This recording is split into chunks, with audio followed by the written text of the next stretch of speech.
हिंदी में यूपीएससी की तैयारी से संबंधित प्रोग्राम्स को देखने के लिए सब्सक्राइब करें स्टडी IQIAS हिंदी। अमृत उपाध्याय 007 इंस्टा की आईडी है जिस पर मैप इन शॉर्ट इस समय रिवीजन चल रहा है।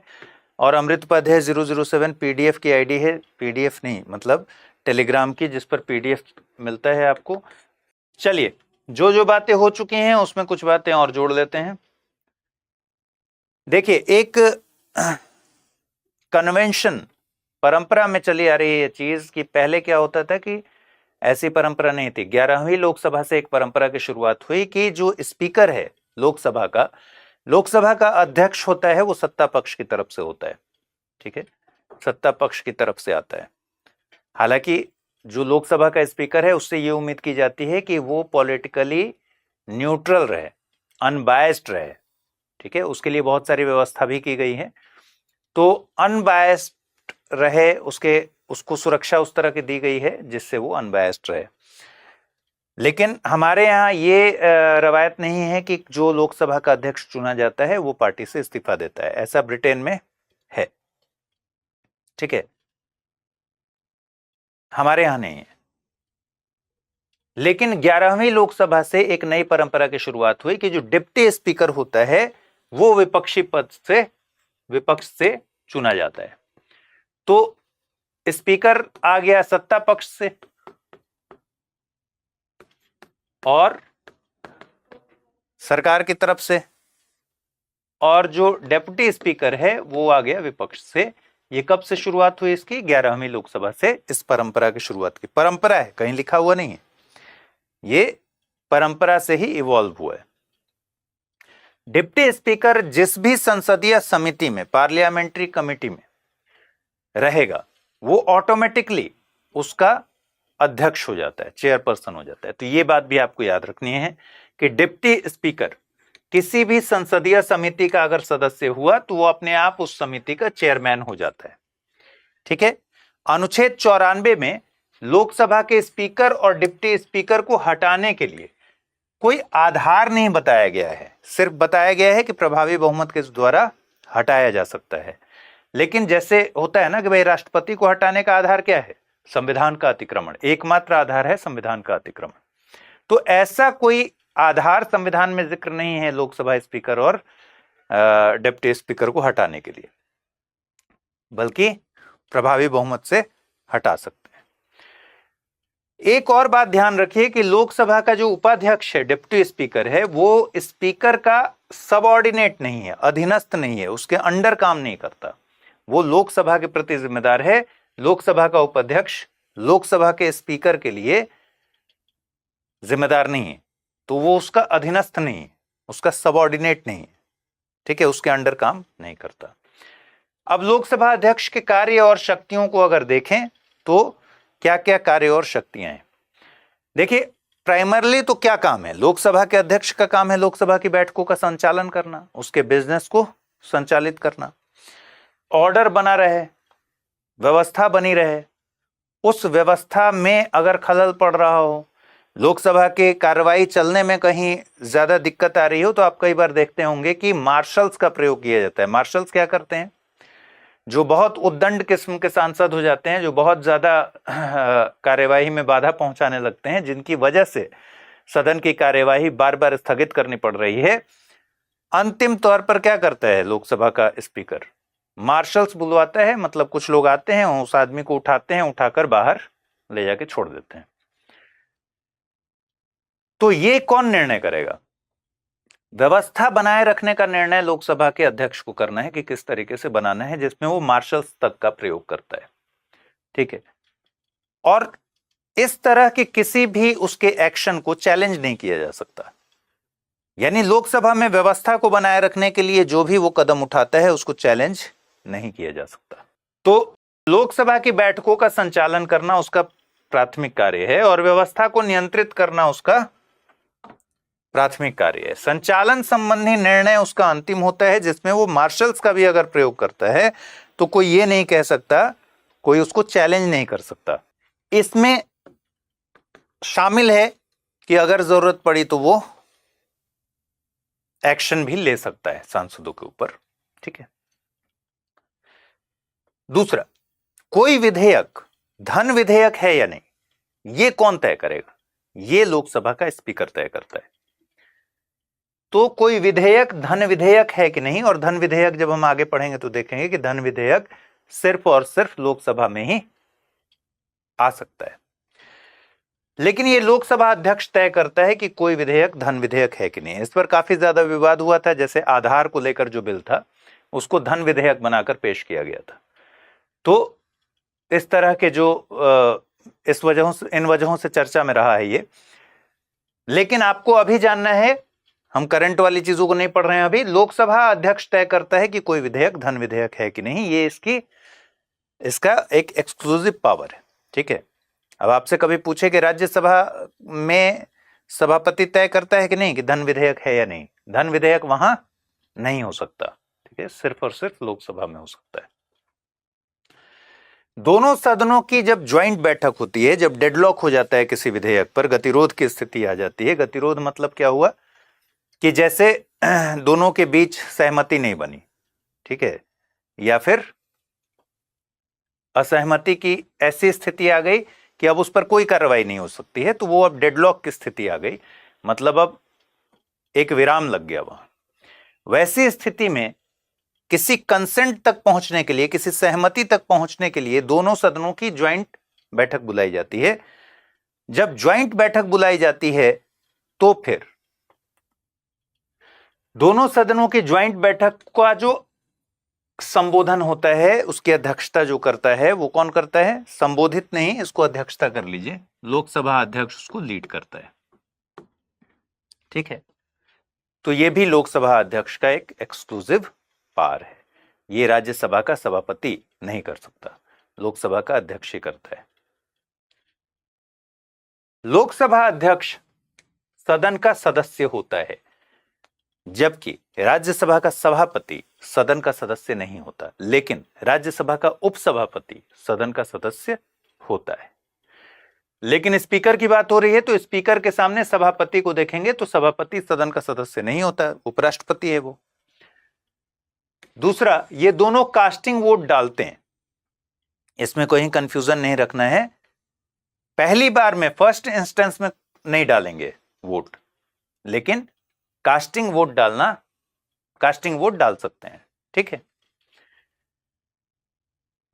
फिर दल बदल कानून के अंतर्गत जो भी निर्णय होते हैं वो लोकसभा का स्पीकर लेता है। जैसे हमने कल ही पढ़ा था आर्टिकल 102 का 1 और 102 का 2, और दोनों में अंतर क्या देखा था हमने? 102 के 1 में दिया गया है डिस्क्वालिफिकेशन के बारे में, जिस पर जो चीजें दी गई हैं उस पर प्रेसिडेंट निर्णय लेता है चुनाव आयोग के परामर्श से। लेकिन 102 का 2 जो है उसमें एंटी डिफेक्शन लॉ की बात है, एंटी डिफेक्शन लॉ के तहत डिस्क्वालिफिकेशन की बात है, और उस पर कौन निर्णय करता है? स्पीकर निर्णय करता है। ठीक है। तो दल बदल कानून के अंतर्गत निर्योग्यता को लेकर जो भी डिसीजन है वो लोकसभा का स्पीकर करता है, और ये भी इसके साथ एक खास बात है। इसको कहा गया था कि इसको चैलेंज नहीं किया जा सकता, लेकिन आपको पता है कि आज के समय में कुछ भी ऐसा नहीं है जो न्यायालय में जिसको चैलेंज ना किया जा सके। 1992 में किहोतो होलोहान मामले में सुप्रीम कोर्ट ने कहा, 1992 में किहोतो होलोहान मामले में सुप्रीम कोर्ट ने कहा कि इसकी भी समीक्षा की जा सकती है। ठीक है। शेड्यूल 10 शेड्यूल, ठीक है, जिसको एंटी डिफेक्शन लॉ भी बोल देते हैं। सदन में किसको बोलने का मौका देना है, किसको नहीं, यह भी अध्यक्ष तय करता है। लोकसभा की संसदीय समितियों, पार्लियामेंट्री कमिटीज जो होती हैं, उनके प्रमुखों की नियुक्ति भी वो करता है। कुछ में खुद भी शामिल होता है वो, और जिसमें शामिल होता है जनरली क्या होता है, वो खुद ही अध्यक्ष होता है। कोरम न होने की स्थिति में, कोरम मतलब गणपूर्ति मतलब एक निश्चित संख्या, कम से कम 1/2 सदस्यों की संख्या कोरम कहा जाता है। कि भाई जैसे मान लीजिए अब कैपेसिटी कितनी है, 550, तो 550 का 10% यानी 55 लोग कम से कम सदन में उपस्थित होने चाहिए, तभी कार्रवाई आगे बढ़ाई जाएगी। अगर 55 लोग भी सदन में उपस्थित नहीं है तो क्या स्थिति होगी? तो उस कंडीशन में लोकसभा अध्यक्ष का या फिर राज्यसभा में सभापति का कर्तव्य है कि कोरम नहीं पूरा होने पर तब तक के लिए बैठक को स्थगित कर दें, पोस्टपोन कर दें, जब तक के लिए कोरम ना पूरा हो जाए। ठीक है, ये सारी बातें महत्वपूर्ण है। अगर आप आईएएस की तैयारी करते हैं तो आपके पास है एक सुनहरा मौका। आईएएस की संपूर्ण तैयारी को ध्यान में रखकर स्टडी आईक्यू लेकर आया है नया फाउंडेशन कोर्स, जिसमें आपको कराई जाएगी प्रीलिम्स से लेकर इंटरव्यू तक की पूरी तैयारी। फाउंडेशन कोर्स में आपको 1000 घंटों से ज्यादा की live classes, 1-to-1 mentorship, daily current affairs, test series, CSAT की क्लासेस, प्रीलिम्स और मेंस रेजिडेंशियल प्रोग्राम और इंटरव्यू गाइडेंस प्रोग्राम तो मिलता ही है, साथ ही सबसे बड़ी सुविधा के तौर पर आपको मिलती है प्रीलिम्स पास करने पर पूरी फीस वापस की गारंटी। इसके अलावा टेस्ट में टॉप करने पर आपको हर महीने मिलेगा 11,000 रुपीज जीतने का मौका। तो तुरंत कीजिए अमृत लाइव कोड का यूज और जुड़िए सबसे कम प्राइस में हमारे बैच के गोल्ड, प्लैटिनम और डायमंड प्लान के साथ। अगर फिर भी कुछ कंफ्यूजन हो तो डिस्क्रिप्शन में दिए गए लिंक पर क्लिक कर दीजिए या फिर amrit@studiiq.com पर मुझे मेल कर दीजिए। सदन के प्रमुख नेता की बात करें तो सदन का नेता जिसकी चर्चा संविधान में नहीं है, कहीं सदन की नियमावली में इसकी चर्चा है, जनरली ये प्रधानमंत्री होता है, लीडर ऑफ द हाउस। सामान्य तौर पर प्रधानमंत्री होता है, और या फिर प्रधानमंत्री जिसको मनोनीत कर दे उसके लिए, जिसका भी नाम ले ले, तो या तो प्रधानमंत्री होगा। लेकिन कुछ कंडीशंस ऐसे होते हैं, जैसे मनमोहन सिंह की सरकार में क्या था, वो राज्यसभा के मेंबर थे, तो जब वो राज्यसभा के मेंबर थे तो ऑब्वियसली लोकसभा में कोई और सदन का नेता था। ठीक, तो आमतौर पर लेकिन प्रधानमंत्री ही लीडर ऑफ द हाउस होते हैं। एक होता है विपक्ष का नेता। विपक्ष का नेता 1977 तक कोई खास तरजीह नहीं दी गई, लेकिन 1977 से विपक्ष के नेता को एक मान्यता दी गई और कैबिनेट मंत्री का दर्जा दिया गया।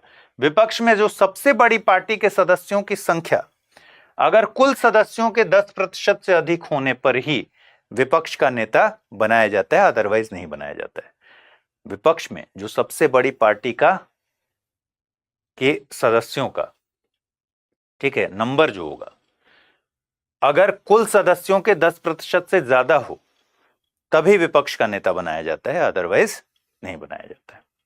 सचेतक जिसको बोलते हैं व्हिप, हर राजनीतिक दल अपना एक व्हिप बनाता है।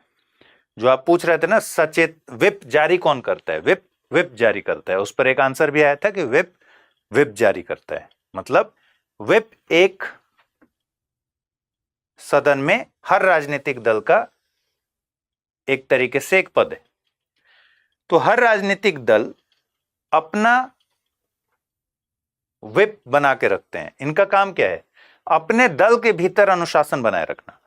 संसद में, सदन में अपने दल का अनुशासन बनाए रखना भी तो जरूरी है। जैसे मान लीजिए किसी प्रस्ताव पर वोट करना है और ये तय हुआ है राजनीतिक दल की तरफ से कि भाई उस प्रस्ताव पर हमारे सांसद वोट नहीं करेंगे, एब्सेंट रहेंगे उसमें, तो फिर एक व्हिप जारी किया गया। वहां एक व्हिप है, एक व्यक्ति, एक सांसद जो है उसको व्हिप बनाया गया है।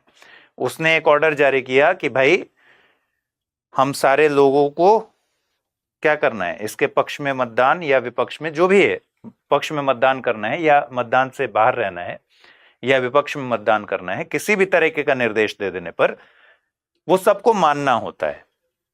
ये काम कौन करता है, अपने राजनीतिक दल के सदस्यों के अनुशासन के लिए एक व्हिप होता है जो ये काम करता है। अगर हमने देखा था कि अगर ऐसा नहीं हुआ तो ये एंटी डिफेक्शन लॉ के अंतर्गत इसको माना जाएगा कि निर्योग्यता के लिए आधार है संसद की सदस्यता से।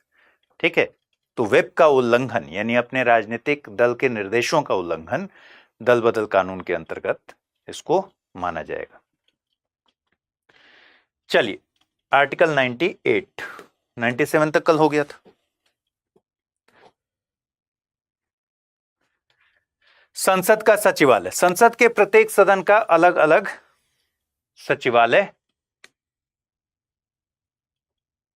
मतलब जो कर्मचारी वृंद मतलब हुआ कि सचिवालय स्टाफ होते हैं, ठीक है। लेकिन इसका मतलब ये नहीं है कि दोनों सदनों के लिए कोई ज्वाइंट पोस्ट का सृजन न किया जा सके, ठीक है। संसद विधि द्वारा यानी कानून बनाकर संसद के प्रत्येक सदन के सचिवीय कर्मचारी वृंद में भर्ती का और नियुक्त व्यक्तियों की सेवा की शर्तों का विनियमन कर सकेगी। मतलब यह है कि संसद लॉ बनाकर दोनों सदनों के जो सेक्रेटरियल स्टाफ हैं उनकी भर्ती और नियुक्ति की सेवा शर्तों का रेगुलेशन कर सकेगी। जब तक संसद खंड 2 के अधीन उपबंध नहीं करती, मतलब कोई लॉ नहीं बनाती, तब तक राष्ट्रपति लोकसभा के अध्यक्ष या राज्यसभा के सभापति से परामर्श करने के बाद लोकसभा के या राज्यसभा के सचिवीय कर्मचारी वृंद में भर्ती के और नियुक्त व्यक्तियों की सेवा की शर्तों के विनियमन के लिए नियम बना सकेगा और इस प्रकार बनाए गए नियम के अधीन बनाई गई किसी विधि के उपबंधों के अधीन रहते हुए प्रभावी होंगे। कहने का मतलब यह है, पहली चीज कि दोनों सदनों के अलग अलग सेक्रेटरिएट और इसके स्टाफ्स होंगे, ठीक है। लेकिन कोई ज्वाइंट पद बनाने में रोका नहीं गया है, जरूरत हो तो ज्वाइंट पद भी बना सकते हैं दोनों सदनों के लिए। दूसरी बात, संसद लॉ के द्वारा इन कर्मचारियों के नियुक्त जो सेवा की शर्तें हैं और अपॉइंटमेंट भर्ती का जो प्रोसेस होगा, इन सब चीजों को लॉ के द्वारा रेगुलेट कर सकती है। जब तक लॉ नहीं बना है तब तक ये काम कौन करेगा? लोकसभा के अध्यक्ष और राज्यसभा के सभापति के परामर्श पर राष्ट्रपति ऐसे रूल बना सकता है। दूसरा, सदस्यों द्वारा शपथ या फिर प्रतिज्ञा। संसद के प्रत्येक सदन का प्रत्येक सदस्य अपना स्थान ग्रहण करने से पहले राष्ट्रपति या उसके द्वारा इस निमित्त नियुक्त व्यक्ति के समक्ष तीसरी अनुसूची में इस प्रयोजन के लिए दिए गए प्रारूप के अनुसार शपथ लेगा और प्रतिज्ञान करेगा और उस पर अपने हस्ताक्षर करेगा। ये कुछ नहीं कह रहा है, ये कह रहा है कि जो लोग सांसद बन जाएंगे वो क्या करेंगे? सांसद बनने के बाद अपना स्थान ग्रहण करने से पहले राष्ट्रपति या फिर उसके द्वारा इस निमित्त नियुक्त व्यक्ति के समक्ष तीसरी अनुसूची में जो ड्राफ्ट दिया गया है इसके लिए शपथ लेने के लिए, उसके हिसाब से शपथ और प्रतिज्ञान करेंगे और अपना हस्ताक्षर करेंगे। चलिए, आर्टिकल 100, सदनों में मतदान रिक्तियों के होते हुए भी सदनों की कार्य करने की शक्ति और गढ़पूर्ति यानी कोरम। इस संविधान में यथा अन्यथा उपबंधित के सिवाय प्रत्येक सदन की बैठक में या सदनों की संयुक्त बैठक में सभी प्रश्नों का अवधारण अध्यक्ष को अथवा सभापति या अध्यक्ष के रूप में कार्य करने वाले व्यक्ति को छोड़कर उपस्थित और मत देने वाले सदस्यों के बहुमत से किया जाएगा। ठीक है, कह रहा है कि इस संविधान में अगर कुछ और उपबंध नहीं किया गया है तो हर बैठक में या संयुक्त बैठक में जितने भी प्रश्न आएंगे उनका अवधारण उपस्थित और मत देने वाले सदस्यों के बहुमत से किया जाएगा, यानी प्रेजेंट एंड वोटिंग के जो लोग प्रेजेंट हैं और वोट करें उनके बहुमत से किया जाएगा। लेकिन इसमें अध्यक्ष या सभापति या अध्यक्ष के रूप में कार्य कर रहा कोई भी व्यक्ति शामिल नहीं होगा वोटिंग में। मान लीजिए इस संविधान में कहीं और जो उपबंध किया गया है उसको अगर छोड़ दें तो सदन में क्या होता है? सदन में प्रश्नों का निर्धारण होगा ना भाई, प्रश्न आएंगे, जो भी सदन में बातचीत होगी, जो भी प्रक्रिया चलेगी उस पर वोटिंग होती है, जनरली तो यही होता है। तो सदन में की बैठक में या सदनों की संयुक्त बैठक में अगर इस संविधान में और कहीं उपबंध नहीं किया गया है तो आमतौर पर क्या होगा? प्रत्येक सदन की बैठक में या सदनों की संयुक्त बैठक में सभी प्रश्नों का अवधारण अध्यक्ष या सभापति या अध्यक्ष के रूप में कार्य कर रहे किसी व्यक्ति को छोड़कर जितने सदस्य हैं उनके प्रेजेंट एंड वोटिंग, मतलब जो उपस्थित और मत देने वाले सदस्यों के उनके बहुमत से तय होगा। ठीक है, सभापति या अध्यक्ष अथवा उस रूप में कार्य करने वाला व्यक्ति प्रथमतः मत नहीं देगा। कल हमने देखा था और कल ही हमने देखा था कि भाई कास्टिंग वोट का सिस्टम क्या है।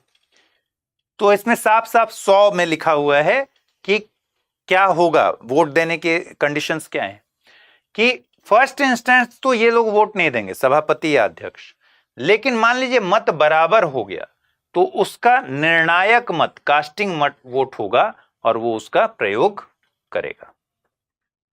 ठीक है, चलिए फिर से पढ़ लीजिए। इस संविधान में यथा अन्यथा उपबंधित के सिवाय, यानी और कहीं अगर कुछ उपबंध किया हो उसके अलावा, प्रत्येक सदन की बैठक में या सदनों की संयुक्त बैठक में सभी प्रश्नों का अवधारण अध्यक्ष को अथवा सभापति या अध्यक्ष के रूप में कार्य करने वाले व्यक्ति को छोड़ दें अगर, तो उपस्थित और मत देने वाले सदस्यों के बहुमत से किया जाएगा। जिसका मतलब क्या है कि प्रत्येक सदन की बैठक में या ज्वाइंट सेशन में सभी प्रश्न का जो अवधारण होगा वो उपस्थित और मत देने वाले सदस्यों के मेजॉरिटी से होगा, बहुमत से होगा। और उपस्थित और मत देने वाले सदस्यों में अध्यक्ष और सभापति या फिर अध्यक्ष और सभापति के रूप में कार्य कर रहे व्यक्ति शामिल नहीं होंगे। ठीक है, सभापति या फिर अध्यक्ष या उस रूप में कार्य करने वाला कोई भी व्यक्ति, जिसका मतलब सीधा सीधा प्रिजाइडिंग ऑफिसर, एक वर्ड समझिए, प्रिजाइडिंग ऑफिसर जो प्रिजाइड कर रहा है। ठीक है, पीठासीन अधिकारी, जो भी पीठासीन अधिकारी है उस समय, वो पहले बार में प्रथमतः फर्स्ट इंस्टेंस में वोट नहीं देगा, लेकिन अगर बराबर वोट पड़ गए तो फिर वो अपना कास्टिंग वोट देगा। मत बराबर होने की दिशा में उसका निर्णायक मत होगा और वो उसका प्रयोग करेगा। यह सभापति के लिए भी है और अध्यक्ष के लिए भी। संसद के किसी सदन की सदस्यता में कोई रिक्ति होने पर भी उस सदन के को कार्य करने की शक्ति होगी, और यदि बाद में यह पता चलता है कि कोई व्यक्ति जो ऐसा करने का हकदार नहीं था कार्यवाहियों में उपस्थित रहा है या उसने मत दिया है या अन्यथा भाग लिया है, तो भी संसद की कोई कार्यवाही विधि मान्य होगी। इसके कहने का मतलब यह है कि मान लीजिए कोई फ्रॉड टाइप से घुस गया और वो संसद के कार्यवाहियों में भाग लेने के लिए, वोट करने के लिए ऑथराइज्ड पर्सन नहीं है, जो कि ऐसा होता नहीं है। अगर ऐसा हो गया तो इस आधार पर संसद की कार्यवाही को इनवैलिड करार नहीं दिया जाएगा, वो वैलिड बना रहेगा।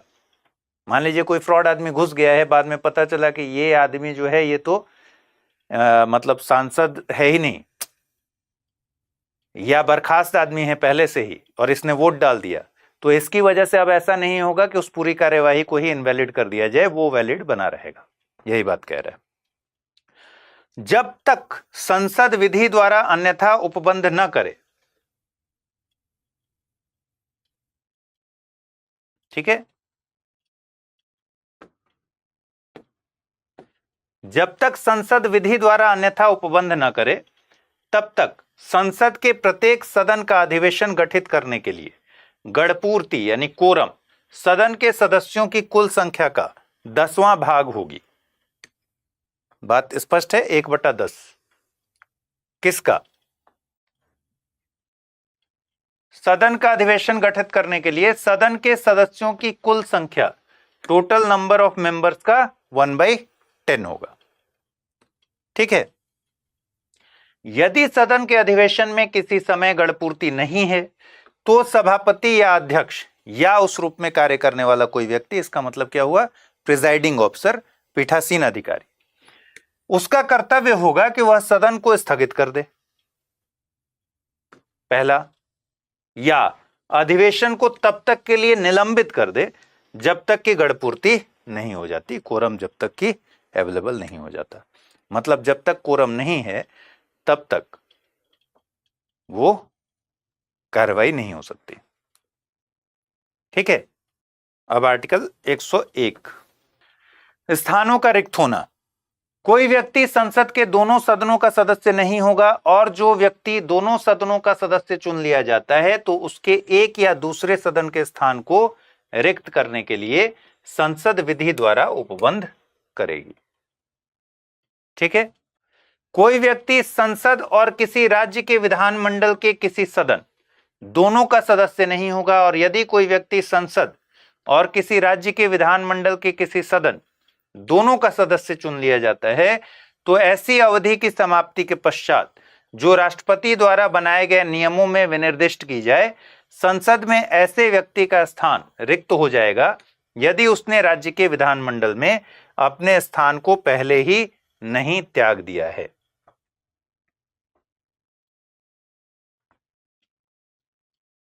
ठीक, क्या कह रहा है कि मान लीजिए दो कंडीशंस हैं।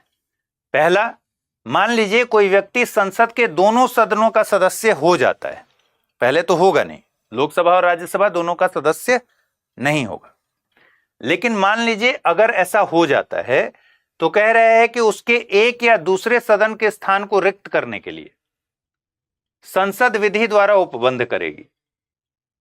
ठीक है, और संसद की विधि यह कहती है कि अगर दोनों सदन से कोई चुन लिया जाता है, लोकसभा और राज्यसभा से, तो फिर दोनों में से एक जगह उसको बताना पड़ेगा ना कि दोनों में से किस सीट पर वो रहना चाहता है, राज्यसभा से या फिर लोकसभा से। अगर वो नहीं बताता है एक सर्टेन टाइम पीरियड के अंदर, तो उसकी राज्यसभा वाली सीट चली जाएगी। जब संसद और किसी राज्य के विधानमंडल का सदस्य एक साथ चुन लिया जाए तो क्या होगा? तो सीधा सीधा कह रहा है कि भाई संसद में ऐसे व्यक्ति का स्थान रिक्त हो जाएगा यदि उसने राज्य के विधानमंडल में अपने स्थान को पहले ही नहीं त्याग दिया है। अच्छा, एक काम करते हैं, आज अब इतने ही पे छोड़ देते हैं क्योंकि मुझे नेक पेन बहुत ज्यादा हो रहा है। चलिए, ख्याल रखिए, कल रात में मिलते हैं। अगर आप आईएएस की तैयारी करते हैं तो आपके पास है एक सुनहरा मौका। आईएएस की संपूर्ण तैयारी को ध्यान में रखकर स्टडी आईक्यू लेकर आया है नया फाउंडेशन कोर्स, जिसमें आपको कराई जाएगी प्रीलिम्स से लेकर इंटरव्यू तक की पूरी तैयारी।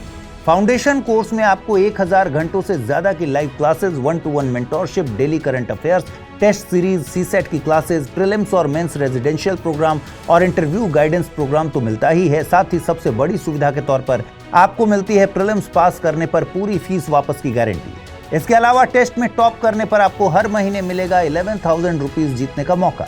तो तुरंत कीजिए अमृत लाइव कोड का यूज और जुड़िए सबसे कम प्राइस में हमारे बैच के गोल्ड, प्लैटिनम और डायमंड प्लान के साथ। अगर फिर भी कुछ कंफ्यूजन हो तो डिस्क्रिप्शन में दिए गए लिंक पर क्लिक कर दीजिए या फिर amrit@studiiq.com पर मुझे मेल कर दीजिए।